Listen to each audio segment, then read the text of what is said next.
Okay, ഇന്ന് നമ്മൾ പഠിക്കാൻ പോകുന്നത് ഫോറിൻ കമ്പനി എന്താണ്. ഫോറിൻ കമ്പനി എന്ന് വെച്ചാൽ ഞാൻ നേരത്തെ പറഞ്ഞ പോലെ 50% of its paid up share capital നമ്മുടെ ഇന്ത്യയിലെ ഒരു സിറ്റിസൻ്റെ കയ്യിലായിരിക്കും. ഓക്കെ, ഇന്ത്യൻ സിറ്റിസൺ എന്ന് വെച്ചാൽ ഒരു ക്രൈം റെക്കോർഡ്സിൽ എൻ്റർ ചെയ്യാത്തതും ROC പ്രകാരം ഒരു മെമ്പറാകാനുള്ള എല്ലാ ക്വാളിറ്റീസുമുള്ള ഒരു വ്യക്തിയായിരിക്കും അവരുദ്ദേശിക്കുന്ന citizens. Okay, foreign company means any company or body corporate incorporated outside India. They are companies which are working അല്ലെങ്കിൽ incorporated outside India, but they want to make എന്താ പറയുന്നത്, അവരുടെ ഒരു എൻറ്റിറ്റി നമ്മുടെ ഇന്ത്യയിലേക്ക് തുടങ്ങണം എന്നുണ്ടെങ്കിൽ they have to undergo all the procedures of ROC and get themselves registered. Okay, അപ്പം ഏതൊക്കെ തരത്തിലാണ്? ഒന്ന്, they has a place of business in India, whether by itself or through an agent or physically or through electronic mode. ഏത് രീതിയിലും ഇന്ത്യയിൽ പ്രവർത്തിക്കണം എന്നുണ്ടെങ്കിൽ they have to get registered. Number 2, conducts any business activity in India in any other manner. Okay, where not less than 50% of its paid up share capital of a foreign company is held by one or more citizens of India, or by one or the more bodies incorporated in India, whether singly or jointly. Such company shall comply with the provisions as may be prescribed as if it were an Indian company. Indian കമ്പനിയെ എങ്ങനെ കാണുന്നു അതേ രീതിയിലായിരിക്കും ഒരു foreign കമ്പനിയെ കാണുന്നത്. അങ്ങനത്തെ കുറേ കമ്പനീസിനെ കുറിച്ച് ഞാൻ കഴിഞ്ഞ ക്ലാസ്സിൽ പറഞ്ഞെന്ന് തോന്നുന്നു. Accenture, Ernst and Young, there are so many അതേ.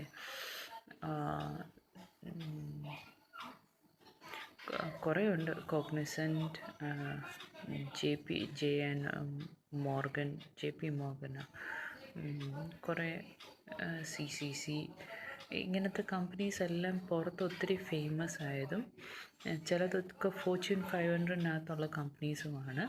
ഫോർച്യൂൺ 500-നുള്ള companies usually they keep their representative offices everywhere, all over the world എന്ന് തന്നെ പറയാം. അപ്പോൾ ഉറപ്പായും ഇന്ത്യ എന്ന കൺട്രിയിലും അവർക്കൊരു റെപ്രസെൻറ്റേറ്റീവ് ഓഫീസ് കാണും to represent in this country. അപ്പം അങ്ങനത്തെ ഏതൊരു പ്രൊസീജിയർ അവർ നീങ്ങിയാലും നമ്മൾ ഏത് കൺട്രിയാണോ ആ കൺട്രിയിലെ ലോസ് അനുസരിച്ച് അവിടെ ഫോം ചെയ്യണമെന്നുള്ളത് ഒരു നിയമമാണ്. അത് ഏത് കൺട്രി ചെന്നാലും എൻ്റെ ലോ അനുസരിച്ചല്ലാതെ എൻ്റെ വീട്ടിൽ കയറി താമസിക്കാൻ പറ്റത്തില്ല എന്നും പറഞ്ഞ് എൻ്റെ വീട്ടിലൊരു വാടകക്കാരനെ ഞാൻ താമസിപ്പിച്ചാൽ എങ്ങനെയായിരിക്കും? അവർക്ക് അതിൻ്റേതായ റൂൾസ് ഞാൻ വെച്ചിട്ടുണ്ട്. ആ റൂൾസ് പാലിച്ചില്ലെങ്കിൽ എടുത്ത് ഞാൻ ദൂരെ എറിയും എന്ന് പറയുന്ന പോലെ തന്നെയാണ് foreign company. If they want to start up in India, they have to undergo the same process as Indian companies does. പിന്നെ ഇതൊന്നും അല്ലാതെ ROC ഡൽഹി ചെന്നാണ് ഫോറിൻ കമ്പനി ഫോം ചെയ്യുന്നത്. Then 50% of share should be in Indian സിറ്റിസൻ്റെ കയ്യിലായിരിക്കണം. Then that paid up share capital എന്ന് ഉദ്ദേശിക്കുന്നത് it can be equity shares, it can be preference shares, it can be partly equity, it can be partly preference. Okay, അത് ഓർത്ത് വെച്ചാൽ മതി. ഇതിനകത്തൊന്നും എഴുതിയിട്ടില്ല, നിങ്ങൾ വേണമെങ്കിൽ ആൻസർ എഴുതുമ്പോൾ അതൊക്കെ എഴുതിക്കോ. ദെൻ ഡിഫറൻസ് എന്ന് വെച്ചാൽ വേറൊരു ഡിഫറൻസുകളും ഇല്ല. The penalties are the same, the procedures are the same. They have to submit it before the ROC, the memorandum, the article. If the ROC is convinced with all the forms, including the declaration of director that they have no crime records earlier എന്നുള്ള സർവ്വ ഡിക്ലറേഷൻസും എല്ലാം okay ആണെങ്കിൽ ശരി വെച്ച് കഴിഞ്ഞാൽ within 30 days, after filing within 30 days they will get registered. Okay, പക്ഷേ ഇതിനകത്ത് വ്യത്യാസങ്ങളായിട്ട് യാതൊന്നുമില്ല. ഓൺലി ഇൻ വൺ തിങ്, നമ്മുടെ ഇയർ എൻഡിങ് എന്ന് പറയുന്നത് അവരുടെ കാലണ്ടർ ഇയറാണ്. Usually outside India companies they follow the calendar year. അപ്പോൾ പ്രോഫിറ്റ് ആൻഡ് ലോസ് ബാലൻസ് ഷീറ്റൊക്കെ അവർ പ്രിപ്പയർ ചെയ്യുന്നത് is accordingly to the calendar year. Okay. ആ ഒരു ഇത് മാത്രമേ ഉള്ളൂ. അതല്ലാതെ they have to keep all the records. Inspection ആണെങ്കിലും നമ്മുടെ കമ്പനീസ് ആക്ട് പ്രകാരമുള്ള ഇൻസ്പെക്ഷനും കാര്യങ്ങളും ഓഡിറ്റിങ്ങും എല്ലാം അതുപോലെ നടത്തും. ഓക്കെ, ഞാൻ ഇനി അടുത്ത associations not for profit. Okay. Section 4(1)(a) requires the name of a public company must end with the word limited. But in case of private company, the words private limited. അല്ലേ, public company എന്ന് പറഞ്ഞു കഴിഞ്ഞാൽ നമുക്ക് ആ പേരിൽ തന്നെ കാണാം. അത് പേരിൻ്റെ എൻഡിങ് എപ്പോഴും ലിമിറ്റഡ് എന്ന് വെച്ചായിരിക്കും. പ്രൈവറ്റ് ലിമിറ്റഡ് ആണെങ്കിൽ PVT ലിമിറ്റഡ് LTD എന്ന് നമുക്കൊക്കെ കാണാം ചില ഇതിൽ. That is called private limited. Section 8 പ്രകാരം എങ്ങനെയാണെന്ന് വെച്ചാൽ നമ്മൾ സെൻട്രൽ ഗവൺമെൻറ് ലൈസൻസിൽ കൂടിയാണ് സ്റ്റാർട്ട് ചെയ്യുന്നത് ഈ അസോസിയേഷൻ രജിസ്റ്റർ ആവുന്നത്. അത് ലിമിറ്റഡ് ലയബിലിറ്റിയുമായിരിക്കും. പക്ഷേ ഒരിക്കലും ലിമിറ്റഡോ പ്രൈവറ്റ് ലിമിറ്റഡോ എന്ന വാക്കുകൾ ആ പേരിൻ്റെ കൂടെ യൂസ് ചെയ്യണമെന്നില്ല. ഓക്കെ, അതാണ് ഇനി വായിക്കുന്നത്. Section 8 however provides that the central government may by license direct that any association be registered as a company with limited liability without using the word limited or words private limited. അങ്ങനത്തെ ഒരു words use ചെയ്യാതാണ് അവർ association form ചെയ്യുന്നത്. Now, central government shall grant license only if it is said that the association is about to be formed as a limited company for promotion of commerce, art, science. ഏതൊക്കെ തരത്തിലുള്ള non profitable associations എന്നുള്ള കാര്യങ്ങളാണ് ഇനിയും പറയുന്നത്. Central government എപ്പോഴാണ് ആ licence issue ചെയ്യുന്നത്, ഏത് ആക്ടിവിറ്റിക്കാണ്? One is promotion of commerce, കൊമേഴ്സിൻ്റെ പ്രൊമോഷന് വേണ്ടി, ആർട്ടിൻ്റെ പ്രൊമോഷന് വേണ്ടി, സയൻസ് റിലേറ്റഡ് കാര്യങ്ങളുടെ പ്രൊമോഷന് വേണ്ടി, അല്ലെങ്കിൽ റിലീജിയൻ റിലേറ്റഡ് കാര്യങ്ങളുടെ പ്രൊമോഷന് വേണ്ടി, അല്ലെങ്കിൽ ചാരിറ്റി. അപ്പോൾ any other useful objects. The object should be for a useful purpose and to bring about a change in the society. അങ്ങനെയുള്ള ഒരു അസോസിയേഷൻ ആണെങ്കിൽ ഓക്കെ, അപ്പോഴാണ് സെൻട്രൽ ഗവൺമെൻറ് ലൈസൻസ് അലോ ചെയ്യുന്നത്. It intends to apply its profits if any in promoting its objects. Okay, number 3, it prohibits the payment of any dividend to its members. Dividend ഒക്കെ കൊടുക്കുന്ന മെമ്പേഴ്സിന് കൊടുക്കുന്നതിൽ നിന്നും അത് prohibit ചെയ്യും. Okay, now okay, when the above conditions are fulfilled, such an association be registered as an association not for profit. On registration, it shall enjoy all the privileges, okay, and is subjected to all obligations of limited companies. Okay, on registration, it shall enjoy all the privileges and is subject to all obligations of limited companies. Limited companies-ൻ്റെ എല്ലാ obligations-ഉം അതിനുണ്ട്, subject to all those obligations, and it is considered as a limited company എന്നുള്ള same കോൺസെപ്റ്റിൽ തന്നെയാണ് പോകുന്നത്. But the number of members is not mentioned for an organization. അതായത് എത്ര number of members ആയാലും അതിന് minimum maximum എന്നോ ഒരു ലിമിറ്റൊന്നും ഇല്ല. Okay, then revocation of licence. ഏത് തരത്തിലാണ് ചില കാര്യം വരുമ്പം may be the central government can, okay, ചില കാര്യങ്ങൾ വരുമ്പോൾ സെൻട്രൽ ഗവൺമെൻറ് വേണമെങ്കിൽ ലൈസൻസ് എടുത്ത് കളയാം. ഏതൊക്കെ കാര്യങ്ങളിലാണ് അതിവിടെ പറയുന്നില്ലെങ്കിലും നമ്മൾ ഫോം ചെയ്ത ഒബ്ജക്ട്സിൽ നിന്നും വ്യതികരിച്ച് കാര്യങ്ങൾ പോയാൽ, if we are formed it for the promotion of art or commerce, science, religion or charity. പക്ഷേ ഇപ്പം ഞാൻ ചാരിറ്റിക്കല്ല, ഞാൻ ചാരിറ്റി എന്നും പറഞ്ഞുള്ള മറവിൽ ഞാൻ കുറേ കാശ് ഉണ്ടാക്കുകയാണ്, അല്ലെങ്കിൽ എൻ്റെ സ്വന്തം വ്യക്തിപരമായ കാര്യങ്ങളിൽ ഉണ്ടാക്കുന്നു, അല്ലെങ്കിൽ ടാക്സ് കൊടുക്കാതെ വെട്ടിക്കുന്നു, ഇങ്ങനത്തെ ടാക്സിൻ്റെ ആവശ്യമുള്ള ചാരിറ്റി ആകുമ്പോൾ സ്റ്റിൽ ഞാനതൊന്നും പുറത്ത് കാണിക്കാതെ ഈ തുകയുടെ സോഴ്സുകളെല്ലാം എൻ്റെ സ്വന്തം പേരിലോ എൻ്റെ മക്കൾക്കോ ഒക്കെ കൊടുക്കുമെന്നെങ്കിൽ that is travelling beyond what I have formed. The ഒബ്ജക്ട്സിൽ നിന്നും ഒത്തിരി മാറിയാണ് ഞാൻ പോയിക്കൊണ്ടിരിക്കുന്നത്. അപ്പം അങ്ങനത്തെ പ്രശ്നങ്ങളൊക്കെ വരുമ്പം അത് ഗവൺമെൻറ് കണ്ണിലേക്ക് ശ്രദ്ധയിൽപ്പെട്ട് കഴിഞ്ഞാൽ ഗവൺമെൻറ് വേണമെങ്കിൽ ഒരു ലൈസൻസ് ഗ്രാൻറ്റ് ചെയ്യാതെ എടുത്ത് കളയാം. Now, the license granted to a company can be removed by the central government at any time. ഏത് ടൈം വേണമെങ്കിലും അത് ചെയ്യാം. Before effecting a revocation, a notice should be given to the company communicating its intention to revoke the license and should also give an opportunity of being heard against such revocation. അപ്പോൾ ഇങ്ങനെ revoke ചെയ്യാൻ പോകുന്നതിന് മുന്നേ notice അയച്ചിട്ട് പറയാം, ഞാൻ എൻ്റെ licence എടുത്ത് കളയാൻ പോവാം കേട്ടോ എന്നും പറഞ്ഞ് എഴുതി അങ്ങോട്ട് കൊടുക്കണം. അപ്പോൾ കമ്പനി എന്ത് ചെയ്യും? അതിന് സ്വാഭാവികമായിട്ടും അതിന് റെസ്പോൺസ് തരണം. അയ്യോ കളയല്ലേ, ഞങ്ങൾ അങ്ങനെയൊന്നും അല്ലേ, എന്താ കാര്യം, എന്താ കുറ്റം, എന്താ കാര്യം എന്നൊക്കെ ചോദിച്ച് വരുമ്പം നമുക്ക് പറയാം, നീ കണ്ട് ഇങ്ങനൊന്നും ചെയ്തിട്ടില്ലല്ലോ എന്ന് പറയുവാണെങ്കിൽ if they have sufficient reasons to show the cause വേണമെങ്കിൽ റിവോക്കേഷൻ ഇല്ലാതെ മുൻപോട്ട് പോകണം. അതല്ല, if they are failing to show cause, അതല്ലെങ്കിൽ റീസൺ കാണിക്കാൻ കഴിയുന്നില്ല എന്നുണ്ടെങ്കിൽ ആ റിവോക്കേഷൻ പ്രോസസ്സിലേക്ക് മുന്നോട്ട് സെൻട്രൽ ഗവൺമെൻറ് നീങ്ങാം.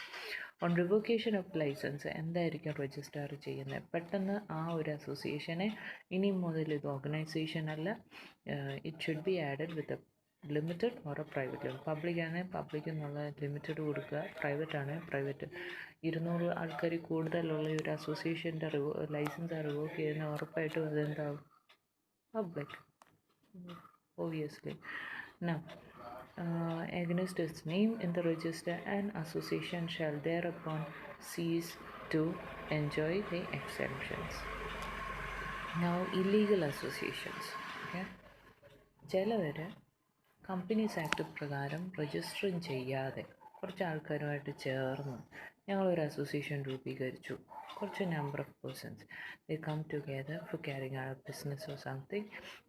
അതിൽ നിന്നും കുറേ പ്രോഫിറ്റും ലാഭകരവും ഒക്കെ ഉണ്ടാക്കി. പക്ഷേ കമ്പനീസ് ആക്ട് പ്രകാരം ഒരിക്കലും രജിസ്റ്റർ ചെയ്യത്തില്ല. ബിക്കോസ് അതൊക്കെ ഒരു ചിലവിൻ്റെ കാര്യമല്ലേ.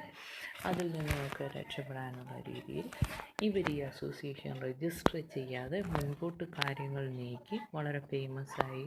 ഇവരുടെ സാധനങ്ങൾ നാടൊട്ടാകെ എത്തുന്നു. But still they are not found as per the Companies Act 2013 എന്നുണ്ടെങ്കിൽ they will be considered as an illegal association by the government.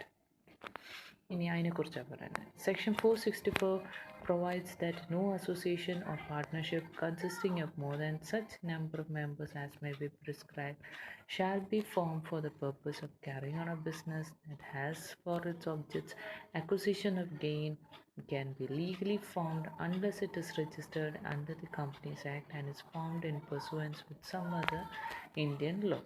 If they are not registered, they would be considered as an illegal association. So the discretion is decided. The discretion to decide the number of members is now vested with the government, and the government shall prescribe it through rules. കുറേ റൂൾസിൽ കൂടെ ആയിരിക്കും government അത് prescribe ചെയ്യുക. However, the Act provides a condition that the maximum number of members in an association for running business and not registered under the company law shall not exceed 100. Okay, 100ൽ ഒരു association എന്ന് പറഞ്ഞ ആൾക്കാർ കൂടാൻ പാടില്ല. The Companies Act makes rules in 2014. അതിൽ provides that no association or partnership shall be formed consisting of more than 50 persons for the purpose of carrying on a business that has formed its objects for acquisition of gain by the association or partnership or by individual members thereof unless it is registered as a company under Companies Act or is formed by any other law for the time being in force. ഇനി personal liability എങ്ങനെയൊക്കെ ആയിരിക്കും? Every member of an illegal association is personally liable for his liabilities incurred in the business and is punishable with fine which may extend to 1 lakh. It has to be noted that the prohibition under 464 shall not apply to Hindu undivided family carrying on the business. Okay. Number 2, association അല്ലെങ്കിൽ ഒരു partnership if it is formed by professionals who are governed by special acts. Who are professional? There are some professionals who are governed by special acts. For example, ഞങ്ങൾ തന്നെ വക്കീലന്മാർ, we have our own act, അല്ലെ, advocates act ഒക്കെ ഉണ്ട് നമുക്ക്. അപ്പം നമ്മളൊരു association form ചെയ്യുവാണെങ്കിൽ it is easy. The formation is easy. It cannot be considered as an illegal association. So illegal association എന്നൊരു ക്രൈറ്റീരിയയിലേക്ക് വരണമെന്നുണ്ടെങ്കിൽ 50 ആൾക്കാർ കൂടുക. Maximum it should not exceed to 100. Okay. 2014 rules കൊണ്ടുവന്നായിരുന്നു. അതിൽ 50% എന്ന് പറയുന്നുണ്ട്. ഈ 100 മാറ്റിയിട്ട് for the purpose of carrying on A business that has its objects by acquisition of gain. എന്തെങ്കിലും കൂടുതൽ ഗെയിൻ വരുന്നുണ്ട്, പക്ഷേ അതിൽ അത് അറിഞ്ഞുകൊണ്ട് ഈ അസോസിയേഷൻ ഫോം ചെയ്തിരിക്കുന്നത് ടാക്സിൽ നിന്നും ഇത് ചെയ്യാനും കമ്പനീസ് ആക്ട് പ്രകാരം ഉള്ള രജിസ്ട്രേഷൻ നടത്താതിരിക്കാനുമായിട്ട് അവർ അറിഞ്ഞുകൊണ്ട് ആക്ട് ഫോളോ ചെയ്യാതെ രജിസ്റ്റർ ചെയ്യാതെ അസോസിയേഷൻ മുൻപോട്ട് പോകുന്നുവെങ്കിൽ വേണമെങ്കിൽ ഇവർക്ക് ലൈസൻസ് ഇല്ലീഗൽ അസോസിയേഷൻ എന്നുള്ള തലക്കെട്ട് കൊടുക്കാം. Now, producer company. Okay. I think ഇന്ന് പ്രൊഡ്യൂസർ കമ്പനി വരെ എടുക്കാൻ പറ്റത്തുള്ളായിരിക്കും. Let's try. Okay.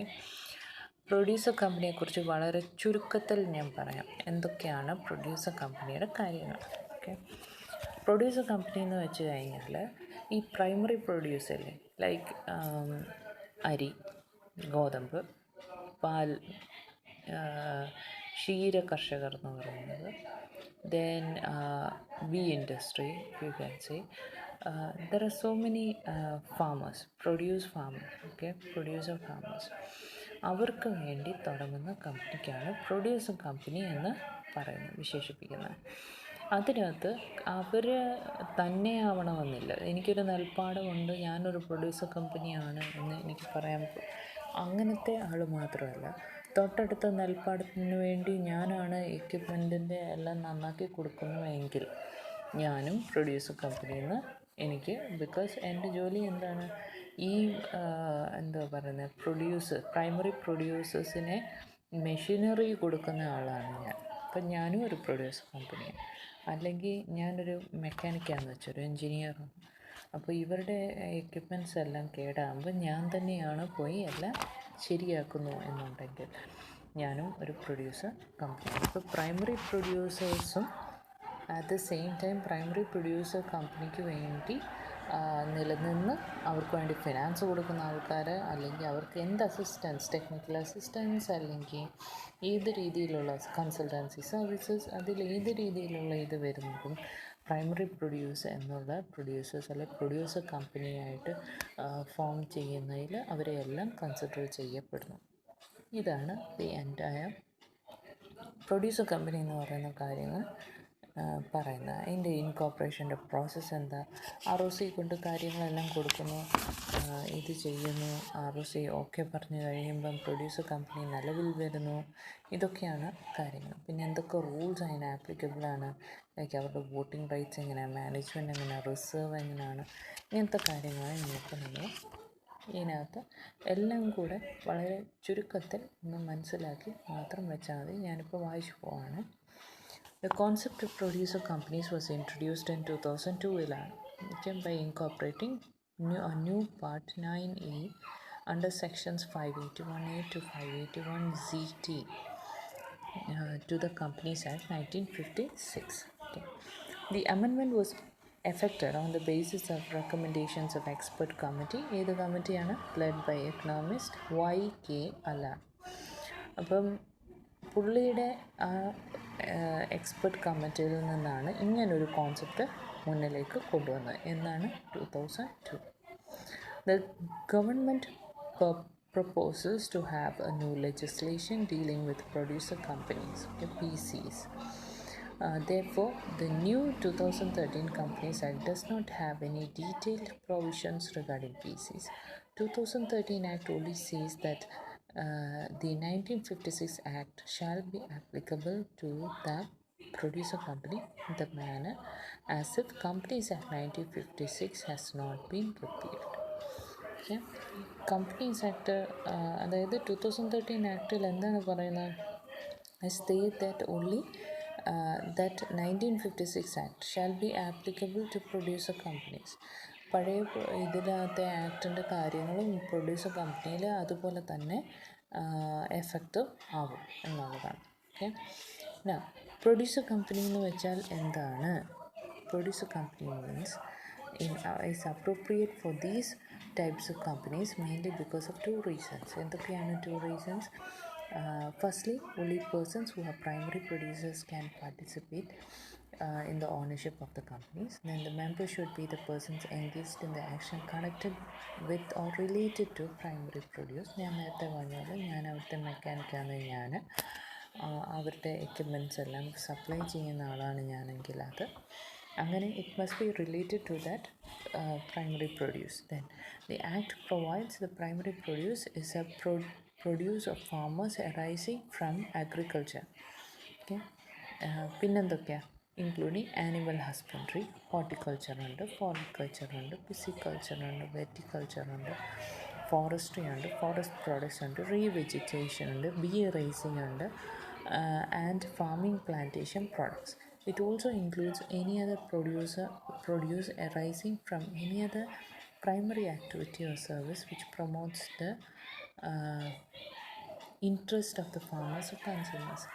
So similarly, produce of persons engaged in handloom, handicraft or other cottage industries by produce or by products of such products and products arising out of ancillary industries are included within the term of primary produce. അപ്പോൾ handloom, handicraft, cottage ഇൻഡസ്ട്രീസും primary പ്രൊഡ്യൂസിലേക്ക് പെടുത്തുന്നു. Secondly, objects for which the producer company can be registered is rather limited. Now, the Act lists those objects and the most important among them are following. എന്തൊക്കെയാണ് അതിനകത്ത് important ആയിട്ടുള്ള producer കമ്പനിയുടെ കാര്യങ്ങൾ? വെറും important മാത്രമേ ഈ ടെക്സ്റ്റ് കൊടുത്തിട്ടുള്ളൂ കേട്ടോ. Now, the first one is production, harvesting, procurement, trading, pooling, handling, marketing, supplying, export of primary produce of members or import of goods and services for its benefits. അതെന്താണ് ഉദ്ദേശിക്കുന്നത്? Okay, production എന്ന് നമ്മൾ പറയുമ്പം അതായത് ഈ നെല്ലൊക്കെ കൊയ്യത്തല്ലേ, അതാണ് പ്രൊഡക്ഷൻ എന്നോട് ഉദ്ദേശിക്കുന്നത്. ഹാർവസ്റ്റിംഗ് കൊയ്യുന്നതല്ല, പ്ലാന്റ് ചെയ്യുന്നത്, ദാറ്റ് ഈസ് പ്രൊഡക്ഷൻ. ഇനി ഹാർവസ്റ്റിംഗ് എന്ന് എന്താ ഉദ്ദേശിക്കുന്നത്? അവിടുത്തെ എല്ലാം നെല്ലെല്ലാം കൊയ്യുന്നതാണ് ഹാർവസ്റ്റിംഗ്. ഇനി പ്രൊക്യൂർമെൻറ്റോ? ഇതിനെയെല്ലാം കെട്ടി വലിച്ച് ഞാനൊരു വണ്ടിക്കകത്ത് കെട്ടി, that is procurement. Now taking it for grading. ഇനി എൻ്റെ നെല്ലും ഈ പതിരും എല്ലാം അങ്ങോട്ട് മാറ്റി അങ്ങോട്ട് ഇട്ടേച്ച് I grade what type of rices that I have, A grade, B grade, whatever it is, അങ്ങനെ. Then pooling, handling, okay, and then I handle it, okay, together. Then okay, grading, പിന്നെ എന്തായിരുന്നു പറഞ്ഞാൽ മാർക്കറ്റിംഗ്, പൂളിങ് ഒരു സ്ഥലത്തുനിന്ന് ഞാനത് വേറൊരു സ്ഥലത്തിലേക്ക് ഞാനത് എത്തിച്ചു കൊടുക്കുന്നു, അല്ലെങ്കിൽ അതിൻ്റെ ഗ്രേഡെല്ലാം തിരിച്ചു വെച്ച് പലതും പലതിലേക്കാക്കി, പല കവറിലേക്കാക്കി. ദെൻ മാർക്കറ്റിംഗ് ആൻഡ് മാർക്കറ്റിലേക്ക് എത്തിച്ചു, അത് അവിടെ വെച്ച് സെല് ചെയ്യുന്നു. കുറേ ഞാൻ എക്സ്പോർട്ടും ഇമ്പോർട്ടും ചെയ്യാൻ പുറത്തേക്ക്, ഇന്ത്യക്ക് പുറത്തേക്ക് കയറ്റി വിടുന്നു. ഇങ്ങനത്തെ എല്ലാ കാര്യങ്ങൾക്കുമാണ് ആ ഫസ്റ്റ് പോയിൻ്റ് ഞങ്ങൾ മനസ്സിലാക്കേണ്ടത്.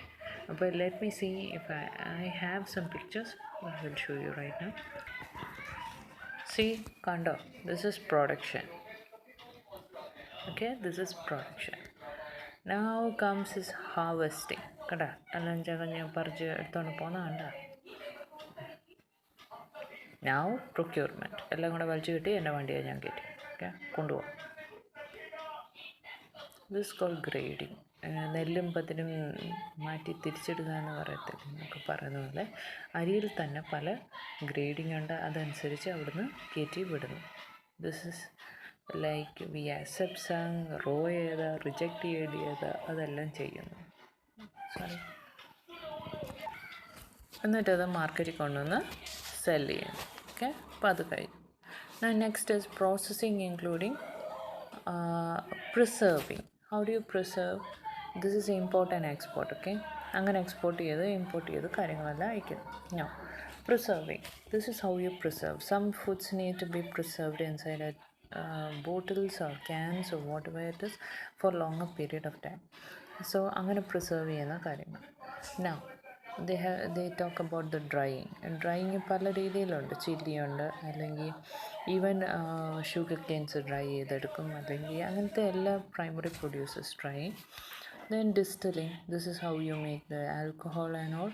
അത് ഡിസ്റ്റിലൊക്കെ ചെയ്ത് നമ്മൾ ഇറക്കുന്നത്. Now brewing.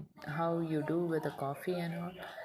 ഈ രീതിയിലാണ് നമ്മൾ ബ്രൂ ചെയ്ത് അതിനെ കോഫി ഇതിലാക്കി എടുക്കുന്നത്. സെയിം തിങ് ആൽക്കഹോളിനും ഉണ്ട് brewing. Okay. Now then it's a venting. How is the venting done? Like some ക്യാൻസിനകത്ത് നിങ്ങൾ ശ്രദ്ധിച്ചിട്ടില്ലേ, എയർ ഇപ്പോൾ ലേസ് എടുത്താൽ പാതി എയർ. എന്തുകൊണ്ടാണ് അവർ ആ എയർ അതിനകത്ത് ഫില്ല് ചെയ്ത് വെച്ചിരിക്കുന്നത്? Because air is more essential. ആ ഫുഡ് ചീത്തയാവാതിരിക്കാൻ വേണ്ടിയാണ് എയർ ഫില്ല് ചെയ്യുന്നത് എന്ന് പറയുന്ന പോലെ ജ്യൂസിനകത്തും അല്ലെങ്കിൽ നമ്മൾ ഫ്രൂട്ടി അങ്ങനത്തെ കാര്യങ്ങൾ മേടിക്കുമ്പോഴും അതിനകത്ത് എയർ അടങ്ങിയിട്ടിരിക്കുന്ന വീർത്തിരിക്കുന്നതായിട്ട് കാണും. ഓക്കെ. വീർത്തിരിക്കുന്നത് ഞാൻ കാണുന്നു കഴിഞ്ഞാൽ ഭയങ്കരമായിട്ട് വീർത്തിരിക്കുന്നത് ചീത്തയാകും കേട്ടോ. ജ്യൂസ് ഭയങ്കരമായിട്ട് വീർത്തിരിക്കുന്നതെന്ന് നമ്മൾ കണ്ടു കഴിഞ്ഞാൽ that juice is like it's expired എന്ന് നമുക്ക് പറയാം. അങ്ങനെയല്ല, ബട്ട് സ്റ്റിൽ നമ്മൾ അല്ലാത്ത ഫ്രൂട്ടി ക്യാൻസ് മേടിക്കുമ്പോൾ അതിനകത്തൊരു എയർ അവർ അതിനെ പ്രിസർവ് ചെയ്യാൻ വേണ്ടിയാണ് ആ എയർ അതിനകത്ത് ഫില്ല് ചെയ്യുന്നത്. It needs to be expose to air. അങ്ങനെ ഒരു ഇൻഗ്രീഡിയൻറ്റും അതിനകത്ത് വേണം. അപ്പോൾ അതിനാണ് ഈ വെൻറ്റിങ് അല്ലെങ്കിൽ ക്യാനിങ് എന്ന് പറയുന്നത്. ക്യാനിലേക്കാകുമ്പോൾ അത് canning, then packaging of produce for its members. Okay. Now അപ്പോൾ നമ്മൾ ആ കാര്യങ്ങളെല്ലാം കണ്ടു മനസ്സിലാക്കി. അപ്പോൾ എന്തൊക്കെയായിരുന്നു? പ്രൊഡക്ഷൻ ഉണ്ട്, അതിൻ്റെ നെല്ലെല്ലാം വലിച്ചു പറിച്ചുകൊണ്ട് പോകുന്നു, ഹാർവെസ്റ്റിംഗ്, ദെൻ പ്രൊക്യൂർമെൻറ്റ് കെട്ടിപ്പറക്കി വെക്കുന്നു, grading pooling and everything is നെല്ലും പതിരും കൂടെ തിരിച്ച് മാറ്റുന്നു, then handling it in different covers or boxes or water it then giving it to the മാർക്കറ്റിൽ ചെന്നിട്ട് അത് സെല് ചെയ്യണം. Okay. Now processing include preserving, drying, distilling, brewing, venting, canning, package of produce. Okay. ഇനി manufacture, supply, sale and supply of machinery, equipment and consumer mainly to its members. ചിലർ manufacture even നമ്മളെന്ത് supply ചെയ്യുകയും ചെയ്യും. Machinery, അവർക്ക് വേണ്ട machineries supply ചെയ്യുന്നു, equipment supply ചെയ്യുന്നു, അത് consumables whatever to its members. അങ്ങനെയാണെങ്കിൽ നമ്മളും പ്രൊഡ്യൂസർ കമ്പനിയിൽ നിന്നുള്ള തലക്കെട്ടി വരും. Then providing education. ഇങ്ങനത്തെ മെമ്പേഴ്സിനെല്ലാം നമ്മൾ കുറച്ച് എഡ്യൂക്കേഷൻ കൊടുക്കുക, അവയർനെസ് കൊടുക്കുക. അപ്പം നമ്മളും ഈ പ്രൊഡ്യൂസർ കമ്പനിയിൽ നിന്നുള്ള ഇതിലേക്കാണ് വരുന്നത്. അവർ adheres on the basis of mutual assistance principle. പിന്നെ അടുത്ത rendering technical and consultancy service. Technical service എന്ന് വെച്ചാൽ എന്താ? അതിന് മെഷീനറിക്ക് എന്തെങ്കിലും പ്രോബ്ലം വന്നാൽ ഞാൻ അവിടുത്തെ മെക്കാനിക്കിൽ പോയി അതിനെ റെഡിയാക്കി കൊടുക്കുന്നു. That is technical. Now what about consultancy എങ്ങനെ വരും? കൺസൾട്ടൻസി എന്ന് വെച്ചാൽ നമ്മൾ അവരുടെ കാര്യങ്ങളെല്ലാം പഠിച്ചിട്ട് നമ്മൾ പറഞ്ഞു കൊടുക്കുന്നു. ലൈക്ക് ഈ മാസം ഇത്രയും വന്നിട്ടുള്ളൂ, അല്ലെങ്കിൽ ഈ രീതിയിൽ പോയാൽ ഞങ്ങൾക്ക് കൂടുതൽ ഈ മാസം കിട്ടും, ഞങ്ങൾ ഈ രീതിയിൽ വേണം പ്രവർത്തിക്കാൻ എന്നുള്ള കാര്യങ്ങളൊക്കെ നമ്മൾ പറയുന്നതാണ് കൺസൾട്ടൻസി സർവീസസ്. ഇത്രയും ഗ്രാഫും കാര്യങ്ങളും ഒക്കെ വരച്ച് പൈ ചാർട്ടും ഒക്കെ വരച്ചിട്ട് അനലൈസ് ചെയ്താൽ ഇതിനകത്ത് ഇത്രയും കിട്ടിയിട്ട് എന്താ പറയുന്നത്, ഇത് പോരാ, അല്ലെങ്കിൽ നമ്മൾ ഈ രീതിയിൽ മൂവ് ചെയ്താൽ അതിന് കൂടുതൽ കിട്ടും എന്നൊക്കെ നമ്മൾ പറയുന്നതാണ് consultancy services. Then we give the training, we do the research, how they are running, ആ കാര്യങ്ങളെല്ലാം പറയുന്നു. Then the development. All these things, the people who ask for this are considered as a producer company. Then generation, transmission and distribution of powers. അത് വേറൊരു സംഭവം. നമ്മൾ thermal plant അല്ലെങ്കിൽ solar പ്ലാന്റിൽ നിന്നും ഇങ്ങനത്തെ എല്ലാം നമ്മൾ ഇലക്ട്രിസിറ്റി എടുക്കുന്നു, അല്ലെങ്കിൽ വിൻഡ് എനർജി. അതിൻ്റെ ഫാനൊക്കെ കൊണ്ടുവന്ന് വെച്ച് അടിച്ച് വിൻഡ് എനർജിയിൽ നിന്ന് ഇലക്ട്രിസിറ്റി എടുക്കാൻ കൊണ്ടുവച്ചിട്ടുണ്ട്. That is called generation. Okay, now transmission is we use the transformers and all stuffs to transform it to some other the power stations. അത് കഴിഞ്ഞ് പവർ സ്റ്റേഷനിൽ വന്നു കഴിഞ്ഞാൽ എന്നാ, it gets distributed to all the houses. പടം കാണിച്ചു തരാം. Now have a look at this. See the solar panels on the bottom, then the thermal plants മറ്റേ ആ സൈഡിൽ കണ്ടോ. ഇങ്ങനത്തെ ഉണ്ടോ വിൻറ്റർനാഴ്ച ഈ രീതിയിലെല്ലാം ഇലക്ട്രിസിറ്റിയെ നമ്മൾ എടുത്തിട്ട് that is called generation. Okay, then it gets transformed. കുറേ ട്രാൻസ്ഫോമർ വെച്ചിട്ടുണ്ട്. അതിൻ്റെ ട്രാൻസ്മിഷൻ ഈ രീതിയിലാണ്. അവിടുത്തെ എല്ലാം വലിച്ച് ഈ കമ്പിക്കൂടെ അങ്ങ് ചെല്ലും. എവിടെ ചെല്ലും കണ്ട ആ സാധനത്തിൽ കൂടെ ഹൈ വോൾട്ടേജ് ട്രാൻസ്മിഷൻ ലൈൻസ് അവിടുത്തെ നിന്ന് എങ്ങോട്ടാണ് പോകുന്നത്? Power substation. ഓക്കെ, പവർ സബ്സ്റ്റേഷനിൽ ചെന്നിട്ട് എന്താണ് അവിടുത്തെ process? It gets distributed through transformers. അല്ലെങ്കിൽ ട്രാൻസ്ഫോമർ ഡ്രം എന്നൊക്കെ കണ്ട പവർ പോൾസൊക്കെ വെച്ചിട്ടുണ്ട്. അതിൽ കൂടെ വീട്ടിലേക്ക് എത്തുന്നത്. അപ്പോൾ ഈ രീതിയിലാണ് റിഗാർഡിങ് ഇലക്ട്രിസിറ്റി ഓൾസോ അവിടെ ഇങ്ങനെയാണ് നമ്മൾ കാണുന്നത്. Now the next one is regarding revitalization of land and water resources. Revitalisation of land and water resources എന്ന് പറഞ്ഞാൽ നമ്മുടെ വീടിൻ്റെ പരിസരത്തെല്ലാം വളരെ കച്ചടയായിട്ട് വേസ്റ്റും കാര്യങ്ങളും എല്ലാം കൊണ്ട് തെള്ളുകയും ആ വെള്ളം ഒരിക്കലും ചീത്തയാവാതെ വൃത്തികേടായിട്ട് കിടക്കുന്നതുണ്ടെങ്കിൽ there are some agencies അല്ലെങ്കിൽ associations, they come forward for cleaning the entire waste management system. ആ വെള്ളം എല്ലാം കളഞ്ഞിട്ട് നല്ല വൃത്തിയുള്ള വെള്ളം ആക്കി വെള്ളം ശുദ്ധീകരിച്ചെടുക്കാനായിട്ട് ലേക്ക് അല്ലെ പോണ്ട് അല്ലെങ്കിൽ നിയർ ബൈ റിവേഴ്സൊക്കെ വളരെ മലിനീകരണപ്പെട്ട് കിടപ്പുണ്ടെങ്കിൽ അതിനെ വൃത്തിയാക്കുന്നതിനാണ് റീവൈറ്റലൈസേഷൻ. അല്ലെങ്കിൽ ദ ലാൻഡ്സ് നിയർ ബൈ അവിടെ എല്ലാം കൊണ്ട് വേസ്റ്റ് ഇടുമായിരിക്കും. ആ ലാൻഡ് നിയർ ബൈ എല്ലാം റീവൈറ്റലൈസേഷൻ ചെയ്യുന്ന ഒരു പ്രോസസ്സുണ്ട്. So those people who are engaged in that is also called as producer company. Now insurance of producers or they produce. There are many insurances which is available for the producer companies. അതായത് primary പ്രൊഡ്യൂസറിനെ തന്നെ കാർഷിക loan എന്നെല്ലാം ഞങ്ങൾ കേട്ടിട്ടില്ല. അങ്ങനെ കുറേ ഉണ്ട്. മോദിജിയൊക്കെ വന്ന് പിന്നെയും കുറേ ഇങ്ങനത്തെ പ്രൈമറി പ്രൊഡ്യൂസേഴ്സിനെ ഹെൽപ്പ് ചെയ്യാവുന്ന കുറച്ച് സ്കീംസൊക്കെ വന്നിട്ടുണ്ട്. അപ്പോൾ ഇങ്ങനത്തെ സ്കീംസ് എല്ലാം കൂടുതലും ഹെൽപ്പ് ചെയ്യും for their development. So they are also considered as a primary producer. Now incorporation. എങ്ങനെയാണ് ഇത് ഇൻകോപ്പറേറ്റ് ചെയ്യുന്നത്? There are 3 options for forming a producer company. It can be formed, number 1, any 10 or more individuals who are producers. 10 അതെ 10 കൂടുതൽ producers or persons engaged in an activity connected with a primary producer. ഒന്നെങ്കിൽ ഞാൻ primary പ്രൊഡ്യൂസറാണ്, അതിൽ ഞാനടങ്ങുന്ന ഒരു 10 പേര് ചേർന്ന് തുടങ്ങിയാണെങ്കിൽ, അല്ലെങ്കിൽ ഞാനിപ്പോൾ ഒരു മെക്കാനിക്കാണെങ്കിൽ ഇവരുടെ മെഷീനറി എല്ലാം ശരിയാക്കി കൊടുക്കുന്ന മെക്കാനിക്കാണെങ്കിൽ ഞാനും എന്നെപ്പോലെ 10 പേരും, അല്ലെങ്കിൽ ഇങ്ങനെ അടങ്ങുന്നതായിരിക്കും the members. Then any 2 or more producer institutions ഉണ്ട് എന്നുണ്ടെങ്കിൽ. Producer institution means producer companies or any other institution having only producers and producer companies as its members. മെമ്പേഴ്സായിട്ടുള്ളത് മൊത്തം പ്രൊഡ്യൂസേഴ്സ് ആയിരിക്കും. മനസ്സിലായിരുന്നു? ഇനി അടുത്ത കോമ്പിനേഷൻ അതിനെയും പറയുന്നത് 10 or more individuals, അതായത് and producer institutions, each of them being a producer, that is any person engaged in. Okay, each of them being a producer. ഓരോ വ്യക്തിയും അതിനകത്തെ പ്രൊഡ്യൂസർ ആയിരിക്കും. Now, a company incorporated by producer company gets the status of a private limited company. Okay, however, there are differences between an ordinary private company and producer that you already know. The producer company will get more privileges than a private limited company. Already noted, a private limited company needs only 2 individuals for incorporation, whereas a producer company at least 10 persons should be there, and their object എന്തായിരിക്കണം? Primary producer ആയിരിക്കണം അവരുടെ object. Similarly, the requirement for minimum paid up capital of 1 lakh rupees applicable to the private company are not applicable to producer company. Private company തുടങ്ങണമെന്നുണ്ടെങ്കിൽ 1 ലക്ഷം രൂപ വേണം. Producer കമ്പനിക്ക് അതിൻ്റെ ഒരു criteria അവർ വെച്ചിട്ടില്ല.